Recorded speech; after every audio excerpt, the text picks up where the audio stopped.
He was a respected anaesthetist in Besançon, a man colleagues described as highly skilled, the kind of doctor you wanted present when things went wrong in the operating room. Yet behind that professional reputation, investigators say, lay a pattern of unexplained collapses, sudden cardiac arrests during otherwise routine procedures, saline bags and medication pouches mysteriously contaminated, and a single figure who had been there to take charge when alarms sounded. Over the course of nearly a decade, prosecutors now say that man, Frédéric Péchier, deliberately created medical emergencies, sometimes fatal, so he could step in, treat the patient, and in doing so, highlight his own value while discrediting colleagues. The first suspicions date back to 2008, when a patient named Damien Elin went to the St. Vincent clinic for a routine kidney operation and did not come home. Tests later showed a potentially lethal dose of lidocaine had been administered, an anomaly that could not be explained by normal practice. Over time, more incidents accumulated. Children and adults, patients aged between 4 and 89, each episode carrying the same chilling hallmark, a sudden, unexpected cardiac arrest during surgery. Investigators would eventually tie 30 such incidents to the same hospitals and the same care teams. 12 of those incidents ended in death. The case truly escalated in 2017. Sandra Simard, a 36-year-old otherwise healthy woman, suffered a cardiac arrest during a spine operation. She survived but was left with severe brain injuries. A potentially lethal dose of potassium was later found in a bag of saline used for her anesthesia. Potassium in high amounts can trigger cardiac arrest. Her collapse set off a criminal probe that gradually widened as forensic toxicologists and magistrates compared notes and found troubling similarities across past cases.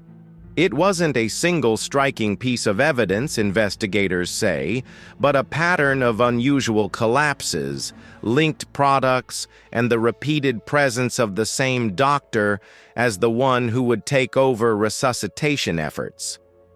Prosecutors have described a calculated manipulative pattern.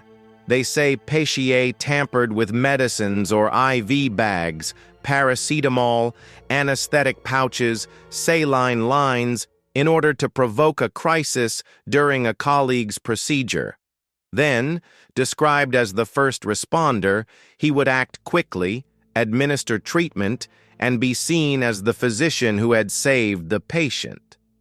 The alleged motive was twofold: to burnish his reputation as an exceptional clinician and to undermine colleagues with whom he had conflicts. That, prosecutors argue, explains why many of the suspected victims were patients under the care of other anesthetists. Péchier has consistently denied the charges. In media interviews and in court, he has argued that so-called medical errors by others better explain the unexplained collapses, and his legal team insists there is no direct proof tying him to the physical act of contaminating the bags. His lawyers point out the difficulty of proving a poisoning in a medical setting, where many drugs and interventions are already in use, and where complications, however rare, can and do happen. They say suspicion and circumstantial links are not the same as certainty. The trial, Péchier and his defenders warn, risks convicting a man purely on narrative and pattern, rather than ironclad forensic proof. For families of victims, the long wait for answers has been torturous. Hundreds of civil parties, relatives of patients who collapsed or died, have come forward, seeking justice and clarity. Some families watched long hospital records and lab results parse into a single, horrifying possibility. that a trusted doctor may have turned life-saving techniques into instruments of harm. Others remain haunted by ambiguity, by the knowledge that even if wrongdoing occurred, many victims may never have the definitive forensic trace to prove it. The emotional weight in the courtroom is palpable. Bereaved relatives attend hearings, clutching the memory of a loved one taken in theaters and wards where safety should have been absolute. The investigation itself stretched across years. After the Simard case prompted toxicology tests and renewed scrutiny, magistrates expanded their inquiry again and again, adding new incidents and re-examining files that had been closed as routine complications. By 2019, and then again in later years, the list of suspicious incidents grew. Psychiatric and psychological evaluations have been requested, and observers have noted that the case is unusual in both scale and motive. The notion that a physician would deliberately provoke emergencies to engineer rescues is a form of crime that straddles clinical malpractice and calculated malice. Péchier, who has 3 children and whose career has been under a legal cloud for years, has not practiced medicine since 2017. He was not held in pretrial detention throughout the lengthy probe.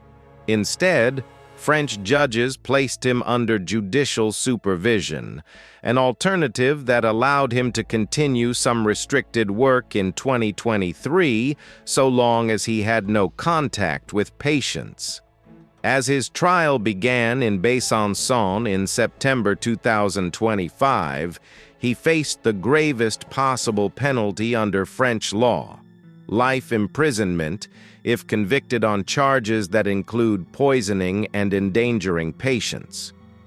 The trial is scheduled to last months, a long process in which dozens of witnesses, medical experts, and forensic specialists will testify, and where the prosecution must tie complex medical evidence to a specific criminal act. What separates this case from many medical controversies is the alleged intent behind the incidents. Medicine accepts that complications happen. Wrongdoing is proven when an actor deliberately causes harm. Prosecutors argue that the repetition and the means, contaminants like potassium or lidocaine introduced into IV bags, point to deliberate acts rather than random error. The defense counters that the medical environment is messy and that correlations do not automatically establish causation. In the courtroom, the story will be told in technical forensic detail, timelines of who prepared which bags, residues found in tests, and expert reconstructions of what concentrations of certain substances can do to a heart under anesthesia. Those facts will decide whether these tragic events were the result of cold intent or grievous coincidence. For viewers and listeners, the case forces a wrenching question. How can we trust systems that are meant to save lives when the person entrusted with those lives becomes a suspect? The answer, at least for now, is the long, painstaking work of courts and forensic science. The families of the victims wait for finality. The medical community watches a trial that may reshape thinking about hospital safety, oversight, and the vulnerabilities of complex care environments. Frédéric Péchier maintains his innocence. The state must prove otherwise beyond reasonable doubt, and until then the case will remain a tragic and unresolved chapter for those whose lives were interrupted on operating tables. Until next time, stay safe and thanks for watching.